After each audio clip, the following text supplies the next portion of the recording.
ओम हा प्रणय मंत्र आहे. याला जोपर्यंत गुरु मुखातून घेत नाही तोपर्यंत त्याचा प्रभाव दिसत नाही. हा मंत्र तुम्हाला कुठेही म्हणता येत नाही. निषिद्ध ठिकाणी हा मंत्र म्हणता येत नाही.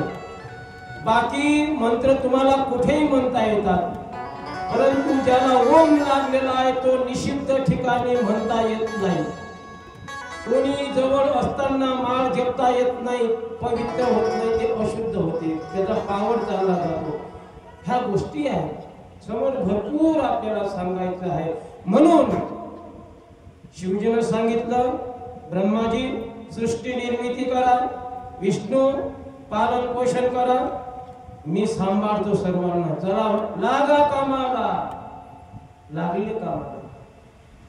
सहस्र वर्षापर्यंत तपश्चर्या केली विष्णूजीनं, ब्रह्माजीनं सुद्धा तपश्चर्या केली, ब्रह्माजीनं सृष्टी निर्मिती केली. अशी सृष्टी निर्मिती केली, त्या सृष्टीमधले लोक मरतच नव्हते. जन्म घेत होते पण मरत नव्हते. मग मरतच नाही तर किती सृष्टी निर्मिती होईल?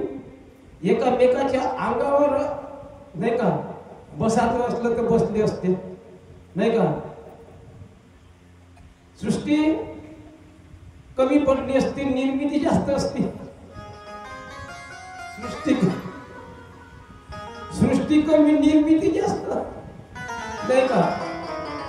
म्हणून ती सृष्टी महाप्रलयकारी शिवजीनं नष्ट करून टाकली. नष्ट कोणाकडे आहे करणं? नष्ट कोणाकडे आहे? शिवजीकडे आहे. म्हणून त्याला प्रलयकारी म्हणतात. मग दुसरी सृष्टी निर्माण केली. त्या सृष्टीमध्ये सुद्धा नाही का, त्या सृष्टी, ती सृष्टी सुद्धा कामाची नाही म्हणून ती नष्ट केली. तिसऱ्या सृष्टीमध्ये रुद्राची उत्पत्ती केली. रुद्र किती? रुद्राची उत्पत्ती झाल्याबरोबर तो रडायलाच लागला, म्हणून त्याचं नाव काय पडलं? रुद्र म्हणजे रडणे. रुद्र रडतच होता सतत, म्हणून त्याचं नाव रुद्र ठेवलं. असे 11 रुद्र आणि त्यांच्या 11 पत्न्या रुद्राणी यांची उत्पत्ती झाली दादा. परंतु हे काही कामाची नाही, त्याच्यापासून कोणी निर्मिती झाली नाही समोर, म्हणून तेही ते नष्ट करण्यात आले. चौथ्यांदा केली, तीनही काही काम जमलं नाही. पाचव्यांदा केली, तीन फरक पडला. पाचव्यांदा जे सृष्टी निर्मिती झाली त्या 5व्या सृष्टीला म्हणतात कोणती? कोणती सृष्टी म्हणतात? मैथुनी सृष्टी म्हणतात. कोणती? मैथुनी सृष्टी. ही जी आहे हे कोणती सृष्टी आहे? मैथुनी सृष्टी म्हणजे ज्या सृष्टीमध्ये मनुष्य जन्मतो आणि त्याचं वयमान झाल्यानंतर मरतो, त्याला म्हणतात मैथुनी सृष्टी. त्यामध्ये सृष्टीचे पहिले निर्माते केले कोण? संकादिक मुनी. संकादिक मुनीला उत्पन्न केलं ब्रह्माजीनं. ब्रह्माजीनं उत्पन्न केल्याबरोबर आज्ञा केली, जा सृष्टी वाढवा, रचना करा. ब्रह्माजी संकादिक मुनीला सांगितलं. संकादिक मुनी म्हणतात ते आमच्याच्यानं होणार का? आम्ही शिवभक्त, आम्ही शिवभक्त आहे, आम्ही सांसारिक नाही, आम्ही लग्न करत नाही ना तुमची सृष्टी वाढवत नाही, आम्हाला आमचं काम करू दे. ब्रह्माजीला राग आला. ब्रह्माजीला जसंही राग आला तसंच ब्रह्माजी धावले त्यांच्यावर. विष्णूजीने अडवलं, हे थांबा, वार करू नका यांच्याकडे, यांच्यावर वार करायचं नाही. म्हणून ते तेव्हा पण कोण शिवभक्त आहे, कोण संकादिक, ते शिवभक्त आहे संकादिक. आणि मग त्यानंतर ब्रह्मजीने विचार पडला. ब्रह्मजीनं शिवजीला म्हटलं, शिवजी मी करू तर काय करू, तुम्ही काम माझ्याकडे दिलं, परंतु हे असे निघून आले, मी काय करणार, सृष्टी कशी निर्मिती करू. ब्रह्माजीला सांगितलं, ब्रह्माजी पुन्हा प्रयत्न करा, तपश्चर्या करा. मग ब्रह्माजीनं तपश्चर्या केली, घनघोर तपश्चर्या केली. मग त्यामधून पहिल्यांदा तपश्चर्या केल्यानंतर सप्तर्षीची उत्पत्ती केली. सप्तर्षी 7 ऋषींची, वशिष्ठ ऋषीपासून वशिष्ठ ऋषीपासून मरीच ऋषीपर्यंत जे 7 ऋषी आहेत त्यांची उत्पत्ती केली. त्यामध्ये भृगु आहे, वशिष्ठ आहे नाही का, मरीची आहे, पुलस्त आहे नाही का, पुलवा आहे, असे जे आहेत 7 नाही का ऋषीची उत्पत्ती केली. आपल्या कुठून, हृदयातून. आणि त्यानंतर उत्पत्ती केली नारदाची. त्यानंतर उत्पत्ती केली कामदेवाची. त्यानंतर उत्पत्ती केली कोणाची, मनुची, शत्रुपाची. ते पहिले पुरुष होय मनु आणि शत्रुपा पृथ्वीवरचे पहिले. यांची उत्पत्ती केल्यानंतर आणि मुखातून जी उत्पत्ती केली कोणाची, एक कन्या, तिचे नाव काय, कन्या उत्पन्न केली. त्या कन्याचं नाव आहे संध्या. आणि संध्या जशी ही उत्पन्न झाली एवढी स्वरूपवान होती, कारण एवढी स्वरूपवान, कारण का ते ब्रह्माजीची पुत्री. परंतु ब्रह्माजीला सुद्धा कामानं, कारण कामदेवाची उत्पत्ती केली होती. कामदेवाची उत्पत्ती कामाकडे दिलं होतं. तुझ्यामध्ये काम निर्माण करतो प्रत्येकामध्ये, मग प्रत्येक व्यक्तीमध्ये काम निर्माण करायचा.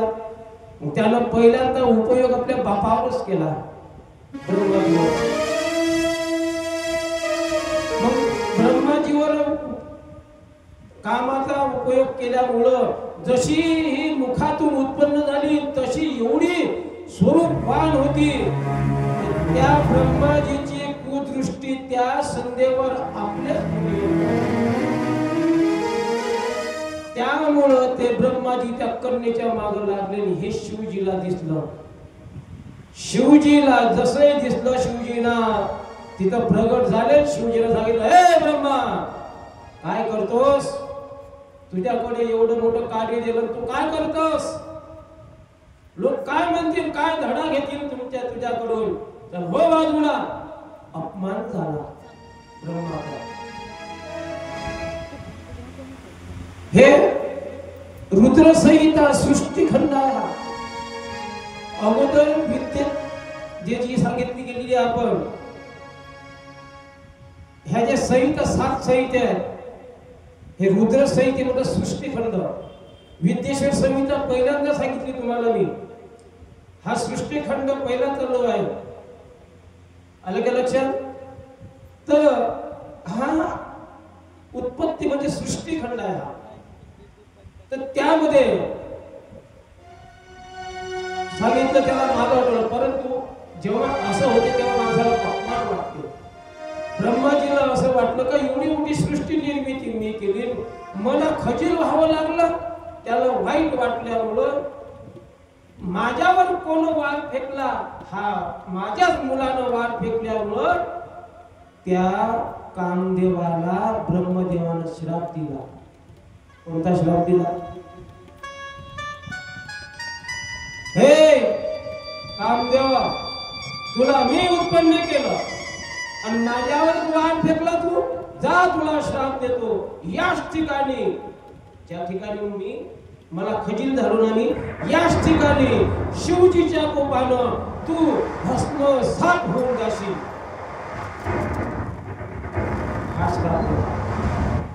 हा श्राप दिला. म्हणून ही कथा येते तुला तारा पार्वतीचा विवाह होते त्यावेळेस मग तो तिथचा भस्म होऊन जाते याच ठिकाणी. समोर कथा आहे सांगून तुम्हाला. मग मनुला शत्रुपाला उत्पन्न केलं, मनु आणि शत्रुपा. आता मनु पहिला पुरुष या धरतीवरचा, पहिली स्त्री शत्रुपा. आता पहिले हे जोडप जे निर्मितीसाठी निघालं, सृष्टीची निर्मिती करत असताना मग या दोघांना, दोन्ही दाम्पत्यांना दोन मुलं झाले. भागवत ऐकता ना तुम्ही? भागवत नाही ऐकता ना? कोणते दोन मुलं आहेत?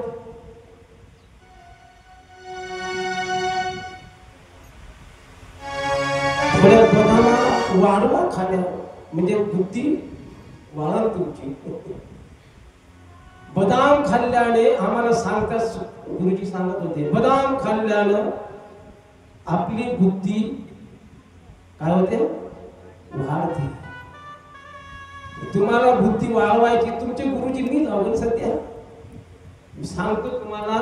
आम्हाला गुरुजी एकच सांगत होते, एका दिवशी तुम्ही एक पाव खात जा, नाहीतरी खिशातून पैसे काढत तुम्ही संध्याकाळी.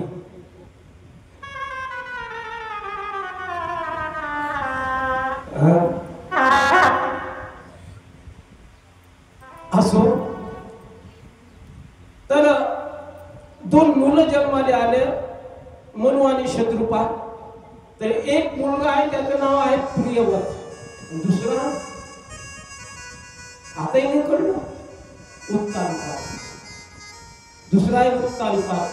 आता प्रियवतची जी फांदी आहे आपल्याला ती भागवतात जायची गरज, पण हे सृष्टीखंड असल्यामुळं हा सुद्धा महाशिवपुराणमध्ये भाग येतो. सृष्टीखंड आहे हा चालू, प्रथम सृष्टीखंड, नंतर रुद्रसंहिता सतीखंड येतो. तुम्हाला सातही खंड सांगायचे आहे मला. तर यामध्ये प्रियवताची जी फांदी आहे त्या फांदीमध्ये, त्या वंशामध्ये समोर श्रीकृष्ण जन्माले आले. कोण? श्रीकृष्ण जन्माले आले. आणि नंतर उत्तानपाद जी आहे फांदी, त्या फांदीमध्ये राजा ध्रुव जन्माले आला. लक्षात? तर ही जी आहे, तर उत्तानपाद आणि प्रियवत असे दोन मुलं जन्माले आले. आणि मुली किती आल्या? 3 मुली जन्माले आल्या. 3 मुलीचं अनुक्रमे नाव आहे आकुती, देवहूती आणि प्रसूती. अशा 3 मुली जन्माले आल्या. सृष्टीखंड चालू आहे. रुद्रसंहितेमधील सृष्टीखंड नंबर 1. सृष्टी हे महाशिवपुराणातलं एक महात्मा राहते, महाशिवपुराण. एक विद्येश्वर संहिता राहते, एक रुद्रसंहिता. सृष्टीखंड प्रथम 1, नंतर सृष्टीखंड आपलं, नंतर नंतर रुद्रसंहिता, सतीखंड येतो. चाललं एक वाढत तुम्हाला. नंतर पार्वती खंड येतो, रुद्रसंहिता, पार्वती खंड. नंतर मग कोटी गाय वायू संहिता आहे, दुसरी वायू संहिता, उत्तर वायू संहिता आणि स्कंद संहिता. भरपूर आहेत या 7 संहिता आहेत. आपले 7 दिवस आहेत. किती? तुमचे आमचे किती दिवस आहे? किती दिवस? 7 दिवस आहे. 7 दिवसामध्ये सांगत असतो आम्ही, बाबा रे हे करा, बाबा रे ते करा, नाही का, भक्ती करा, नाही का, भगवंताचं नाम घ्या, शिवजीचं नाम घ्या. आम्ही सांगत असतो तुम्हाला. 7 दिवसात जर घेतलं तुम्ही, इथं जर घेतलं ते जन्मभर पुरते, घरी घेतलं तात्पुरतं घडते. कारण हे स्थान कोणतं आहे? हे गंगा आहे, ज्ञानगंगा आहे. इथं ज्ञानगंगेमध्ये स्नान केलं, नाही का, तर ते त्याचा देह तरला म्हणायचा. आता लोक रुद्र म्हणजे प्रयागला गेले होते. कुठे गेले ते? प्रयागराज. कुठे गेले होते? तुमच्यातलं कोण गेलं होतं? हात वरती करा. माय कशाचा वाचून आल्या तुझी.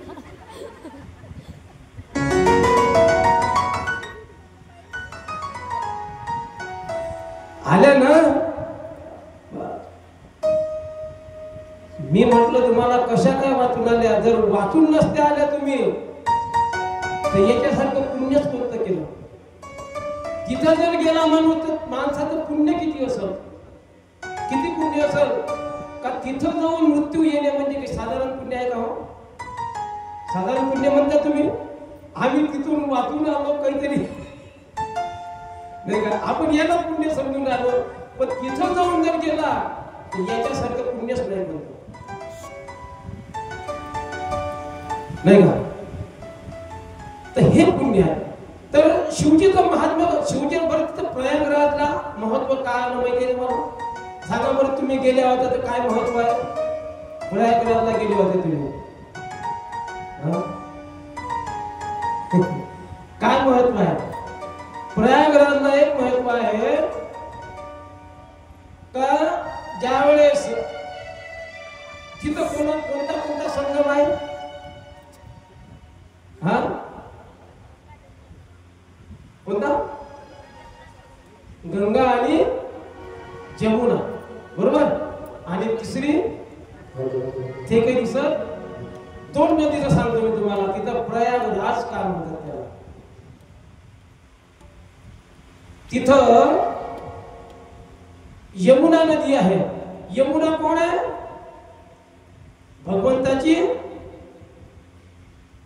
पत्नी आहे यमुना. यमराजाची बहीण, सूर्याच्या आपल्या शनीच्या आपल्या कोणाचं यम आणि यमुना कोणाचे मुलं आहे? हा तर हे यमुना जी आहे, हे यमुना कोणाची मुलगी आहे? तर यमुना ही पत्नी आहे भगवंताची. भगवान, बरोबर, भगवान कृष्ण. तर यमुना ही भगवान कृष्णाची पत्नी आहे. आणि गंगा, गंगा कोण आहे? आता केलं. यमुना पत्नी आहे तर गंगा कोण आहे? गंगा कुठून निघाली? गंगा दाशी आहे. दाशी पायातून निघालेली आहे, चरणातून निघालेली आहे, चरणातून अंगठ्यातून निघालेली आहे. सांगितलं मी, सांगतो तुम्हाला, भागवतात सांगितलं नाही का? चरणातून निघाली म्हणून, चरणातून निघाली म्हणून ती दाशी आहे. मग यमुना चाललेली आहे, इकडून गंगा आलेली आहे. गंगा म्हणते, गंगा हात जोडून उभी आहे. ते म्हणते माता, कारण तू तर विष्णूजीची पत्नी आहे, मी विष्णूजीची दासी आहे. तर मी आता मला रस्ता दे, मी कुठे जाऊ? कारण यमुना चालली होती, इकडून गंगा आली. मग आता गंगा माता यमुनाने म्हणते मी कुठे जाऊ? आता यमुना म्हणते तिला घेतलं